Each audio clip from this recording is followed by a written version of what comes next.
রমজানে একটা জিনিস আমি বুঝেছি, ইফতারের সময় ফ্রিজ খুললেই মনে হয় ফ্রিজটা আমাদেরকে জিজ্ঞেস করে যে আজকে কি খাওয়া হবে। আর আমরা বলি আজকে হবে 2টা স্পেশাল ড্রিঙ্কস, একটা হবে জিরা পানি আর একটা হবে লেমন ড্রিঙ্কস।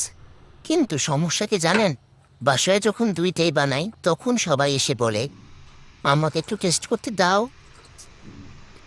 একজন টেস্ট করে, আরেকজন টেস্ট করে, তারপর দেখি ক্লাস খালি। আমি বলি আরে এটা তো ইফতারের জন্য বানাইছিলাম। ওরা বলে না না, টেস্ট করলে কিন্তু রোজা ভাঙে না। আবার ভুলে খেলেও রোজা ভাঙে না। মনে করো না যে আমরা একটু ভুলে খেয়ে ফেলেছি।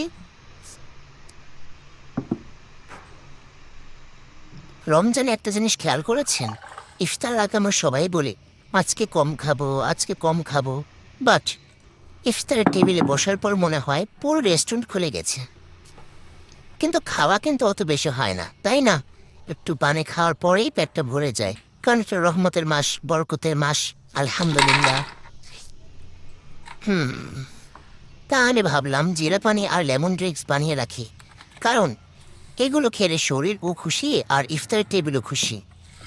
রমজান মোবারক সবাইকে। আর সাবধান, এই ড্রিঙ্কস বাসায় বানালে কিন্তু টেস্ট শেষ হয়ে যাবে।